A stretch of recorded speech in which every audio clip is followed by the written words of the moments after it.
Assalamualaikum dan selamat sejahtera. Jadi hari ini kita akan masuk bab yang last dalam kita punya syllabus, iaitu bab 6. Dan bab 6 ni dia bincang tentang catalyst. So kita dah tengok banyak dalam chapter sebelum ni, tentang design, dan sebenarnya kita banyak discuss tentang physical aspect.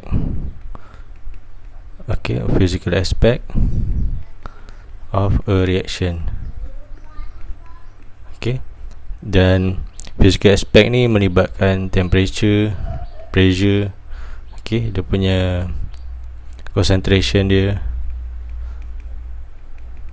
dan lain-lain. Dan kita ada bincang juga tentang volume, reaction time. Dan sebenarnya bila kita buat design chemical reaction, kita nak, yang penting kita punya kita punya cost rendah. Lepas tu kita boleh produce produk ni lebih banyak. So ni akan jadikan kita punya reaction ni akan jadi profitable lah. So bila profitable, duit akan jadi banyak. So macam mana kita nak dapat produk yang tinggi? Satu, kita speed up kita punya reaction. So dalam chapter 1, so kita ada tengok kan macam mana nak speed up reaction ni. Kita boleh increase temperature, pressure, concentration. Lepas tu kita ada physical state, sama ada liquid ke gas. Dan last sekali dia ada bincang tentang catalyst. So catalyst ni dia main peranan yang penting dalam kita punya reaction. So kita akan discuss mengenai catalyst dalam bab ni. So kita buat definition dulu catalyst. Chapter 6, catalyst definition. So catalyst ni adalah sejenis substance. Lepas tu kita tambah dia dalam chemical reaction. So reasonnya kita nak speed up reaction rate.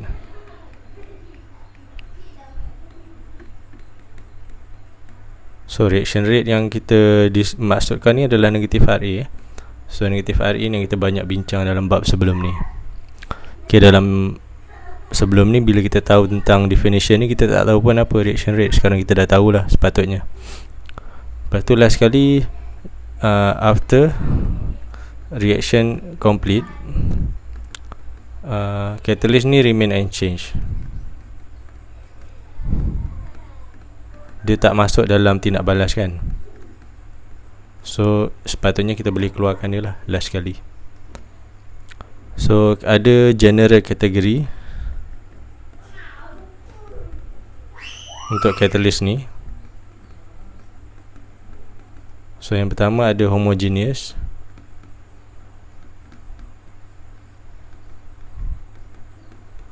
Dan last sekali ada heterogeneous.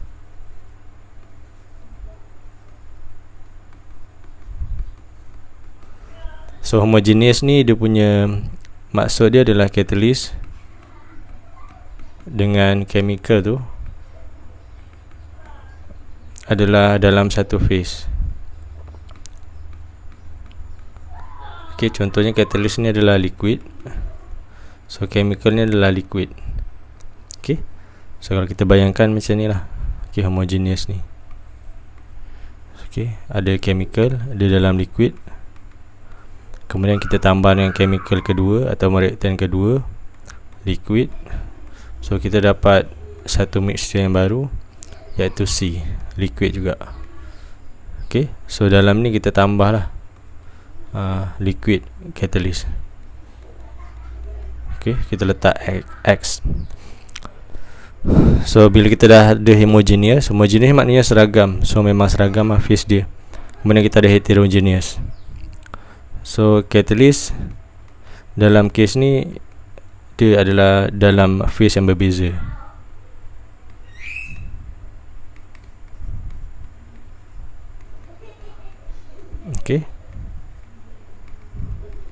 So biasanya catalyst ni dalam kes ni kita ambil senang solid lah.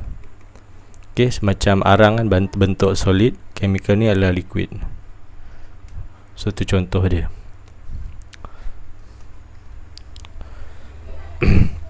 So ni kategori yang umum. So kalau kategori yang spesifik, ada 5 jenis yang kita perlu tahulah. Common catalyst type. Okay, so ada 5. So sebenarnya ada banyak lagi lah kalau ikutkan. So ni yang penting je. So yang pertama adalah porous catalyst. So porous catalyst ni dia ada large surface area. Okay, daripada due to pores. Pores ni adalah macam lubang lah. So kita boleh lukis macam ni catalyst ni. So dia ada banyak lubang ni. So yang saya highlightkan ni adalah surface area dia. Okay, sebab catalyst ni dia aktif disebabkan surface area. So mungkin yang kat luar ni dia punya dia punya pemegang lah. So yang dalam tu yang ada tindak balas. Katalah A campur B. So A ni mungkin bentuk dia bulat, B ni molekul dia mungkin besar sikit. Okay, so C dia ada 3 macam ni. Contoh So dua-dua ni boleh fit, boleh masuk, tak ada masalah. Okay,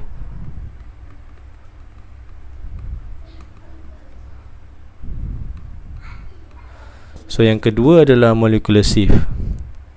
So molecular sieve dia ada persamaan, tapi dia ada sikit beza lah dengan porous tu.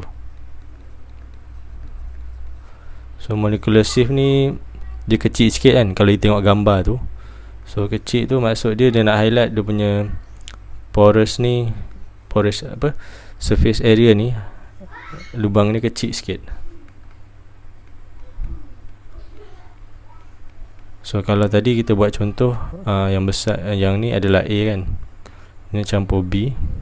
So B ni mungkin kita besarkan sikit macam ni. So C. So A boleh masuk, tak ada masalah. Okay, so A boleh masuk, tapi B ni tak boleh masuk. Okay, dia tak boleh masuk. So smaller molecule yang boleh masuk.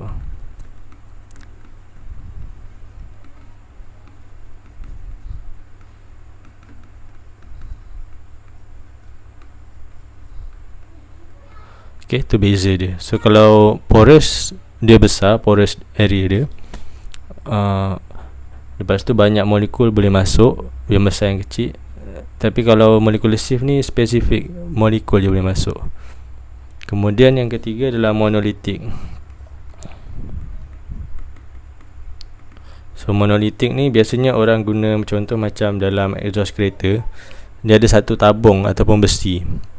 So besi tu sebenarnya dia nak perangkap carbon dioxide lah. Okay, so dia akan perangkap disebabkan metal yang dia guna tu, dia ada banyak surface area, active surface area. So kat sini ini semua adalah active surface area, tapi yang ni dia lebih banyak. Okay, high active surface area. So bila molekul tu masuk dalam ni, dia terus melekat. Okay, dan dia tak dapat keluar. So kalau ada molekul yang kotor, contoh lain, kita buat contoh A dengan B tadi. So dia terus melekat sini ataupun dia bertindak balas. Okay, dia bertindak balas dengan mudah lah, sebab surface ni semuanya adalah high active surface area. So catalyst ni dia ada beritahu dia punya sifat dia normally adalah made in metal form.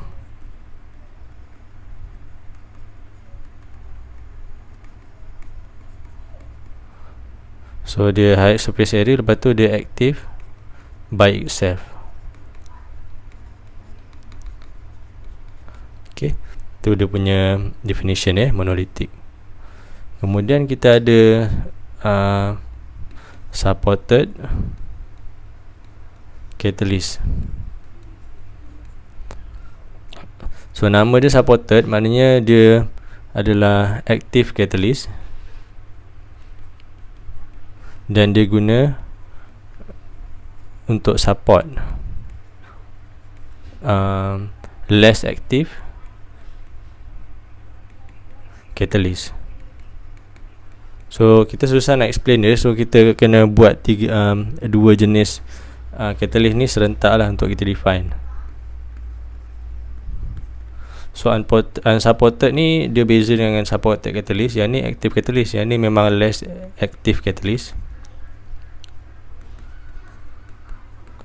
Lepas tu bila kita nak guna unsupported catalyst, so kita kena ada substance lain dipanggil promoter. Nama dia adalah promoters. Dia sejenis chemical lah. So kita combine dia dengan unsupported catalyst ni, baru dia akan jadi aktif.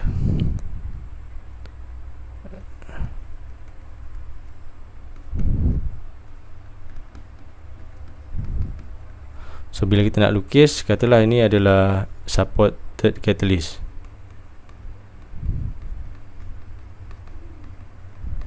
So dia kat layer bawah.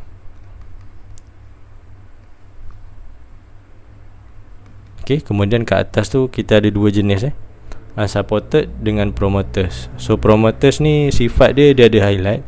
Sifat dia adalah dia ada banyak maknanya kita kena guna pakai kuantiti yang banyak baru unsupported ni boleh aktif. So yang bawah ni adalah promoters. Kemudian baru ada unsupported catalyst kat atas ni.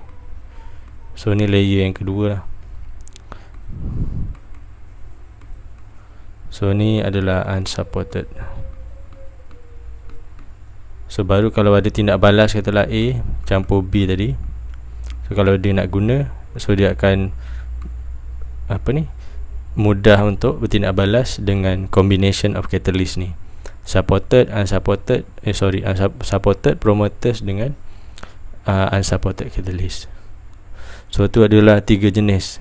Okay, ni yang kelima, 5 jenis catalyst.